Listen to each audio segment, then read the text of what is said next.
Question is एक function दिया है f 0 से 3 to a B defined by fx एक क्यूबिक है और g भी एक फंक्शन है। आप देखिए दोनों में कोडोमेन नहीं लिखी a and b, but gx भी दिया है if both the functions are onto. अच्छा, दोनों फंक्शंस ऑन टू है तो आपसे इसकी रेंज निकलवाएगा और आपकी जो रेंज आएगी वही a और b होना पड़ेगी, तभी तो ऑन टू फंक्शन होगा। तो रेंज निकालनी बेसिकली। और एस एक सेट है, x बिलोंग्स टू z, देखो z बोल्ड में लिखा है मतलब इंटीजर्स हैं, और यूनियन करना है हमें। तो a और b का यूनियन करके उसमें कितने इंटीजर्स हैं ये गिनती करके बताना है, number of elements in s। ये क्वेश्चन है, ये काम की बातें थी। तो चलिए पहला फंक्शन है F X is equal to, उसका डेरिवेटिव कर लें, रेंज निकालना है क्यूबिक की, तो 6x square minus 30x plus 36, 6 common ले लेते हैं तो ये आएगा x square minus 5x plus 6, that will be 6 into x minus 2 x minus 3। हमें 0 से 3 ही इनपुट देना है। यहाँ देखो f 0 से 3 में डिफाइंड है तो 0 से 3 में इनपुट देना है। तो यहाँ से 2, 3 और 0, तो 3 के आगे इसका डेरिवेटिव पॉजिटिव है, 2 से 3 में नेगेटिव है और 0 से 2 में पॉजिटिव है। तो मतलब पहले फंक्शन इंक्रीजिंग रहा होगा, फिर 2 पे मैक्सिमा बनाकर डिक्रीजिंग रहा होगा। अब हमें ये देखना है कि दोनों एंड पॉइंट्स में से कौन सा ऊपर रहा होगा, वही मिनिमम देगा, और बीच में जो ये वैल्यू है मैक्सिमम देगी। क्यूबिक कॉन्टिन्यूस तो होते ही है, क्यूबिक पॉलिनोमियल। तो एक ग्राफ ये हो सकता है, ठीक है, ये 2 है, ये 1 है और ये 3 है। तो हमें, या फिर ऐसा हो सकता है, ऐसा हो जाए तो 2 पे मैक्सिमा मिलना है, 1 और 3 में से एक जगह मिनिमा मिलेगा। तो हम 1, 2 और 3 तीनों पे वैल्यू निकाल लेते हैं, टेंशन क्यों लें। तो एफ ऑफ 0 निकालते हैं पहले, सॉरी 1 2 3 नहीं, 0 2 3 है ना, 0 से 3 में डिफाइंड है। एफ ऑफ 0 आएगा 7, एफ ऑफ 2 निकालते हैं, एफ ऑफ 2 आएगा 2 इंटू 2 का क्यूब माइनस 15 इंटू 2 का स्क्वायर प्लस 36 इंटू 2 प्लस 7। तो ये आएगा 2 क्यूब 16 माइनस 15 चुक 60 प्लस 72 प्लस 7, तो 16 और 7 होगा 23 और ये आ जाएगा 12, 23 12 35। ठीक है, फटाफट एफ ऑफ 3 भी निकालते हैं बेटा। एफ ऑफ 3 कितना आएगा, 6 इंटू, सॉरी 2 इंटू 3 का क्यूब माइनस 15 इंटू 3 का स्क्वायर प्लस 36 इंटू 3 प्लस 7।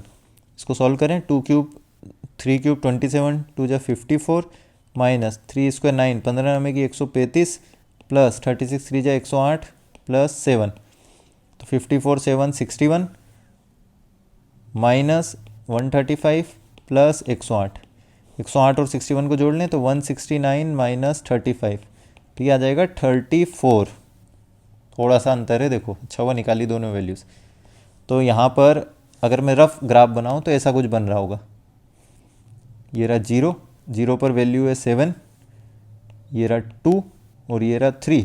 तो 2 पर वैल्यू है 35 और 3 पर वैल्यू है 34, तो 34 7 35। तो रेंज क्या आ गई, तो रेंज होगी, जो कोडोमेन है वही रेंज होगी ऑन टू के लिए। तो रेंज आ गई मिनिमम वैल्यू 0 पर 7 से लेकर 35। This is set B. ठीक है, यह सेट ए होगा, sorry not B, this is set A. पहला फंक्शन है तो उसका सेट ए डिफाइंड है क्वेश्चन में, तो ये सेट ए होगा। दूसरा फंक्शन लें, आप देखो दूसरा फंक्शन है जी 0 से इन्फिनिटी से बी तक और जी एक्स इक्वल टू एक्स की पावर 2025 अपॉन एक्स की पावर 2025 प्लस 1, ये फंक्शन है। ठीक है, इसकी रेंज हमें बतानी। तो एक काम करते हैं, न्यूमरेटर में +1 -1 कर लेते हैं,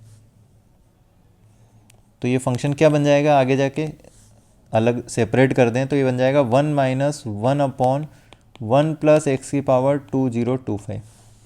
अब देखिए इनपुट पॉजिटिव है हमेशा, या पॉजिटिव या हम बोल दें नॉन नेगेटिव है। ठीक है, 0 या उससे बड़ा है हमेशा, तो ऐसा लिख देते हैं 0 और पॉजिटिव।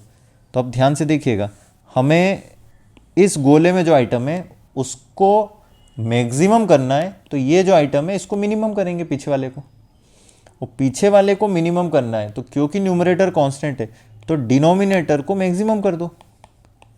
अब डिनोमिनेटर मैक्सिमम कब होगा, जब x इन्फिनिटी हो। तो अगर x इनफाइनाइट टेंड करेगा तो ये बन जाएगा 1 माइनस 1/1 प्लस इन्फिनिटी, तो ये बनेगा 1 माइनस 1/इन्फिनिटी, ये बनेगा 1 माइनस 0 दैट इज 1। ठीक है, और यही इसकी क्या वैल्यू आएगी, मैक्सिमम। अब मिनिमम वैल्यू के लिए x को 0 रख लें। ठीक है, मिनिमम कैसे आएगा, फिर से वही कहानी, मिनिमम के लिए 1 में से कुछ घट रहा है, तो जो घट रहा है उसको हम बोलेंगे तू ज़्यादा से ज़्यादा घट जा। तो हम ज़्यादा से ज़्यादा तब घटा पाएंगे जब डिनोमिनेटर कम से कम हो। तो x 0 होगा तो ये कम से कम होगा, तो अगर x 0 होगा तो ये बन जाएगा 1 minus 1/1 plus 0 that is 1 minus 1 that is 0। तो जो इसकी रेंज आ गई, सेट बी आ गया, वो आ गया 0 से लेकर 1 पे ओपन, क्योंकि इन्फिनिटी टेंडेंसी हम रख नहीं सकते। तो बेटा सेट बी ये है, और सेट ए क्या आया था, देखो सेट ए आया था 7 से 35। अब हमसे क्वेश्चन ने क्या बोला है, एक बार पढ़ते हैं फिर से। ये था 7 to 35। क्वेश्चन हमसे बोल रहा है कि इन दोनों सेट का यूनियन लो, और लिखा है बीच में, एंड नहीं लिखा है, और यूनियन लो, और उसमें जितने इंटीजर है उसकी गिनती बताओ। तो मतलब हमें दोनों सेट में मिलाकर कितने इंटीजर है वही हमारा आंसर है। तो number of integers in A union B, ठीक है, इक्वल टू लिख लें, तो 0 आ रहा है, वहाँ से आ रहा है 7 8 9 सोन अप टू 35। तो आप बताओ ये कितने इंटीजर लिखे हैं, बहुत इजीली गिन सकते हैं।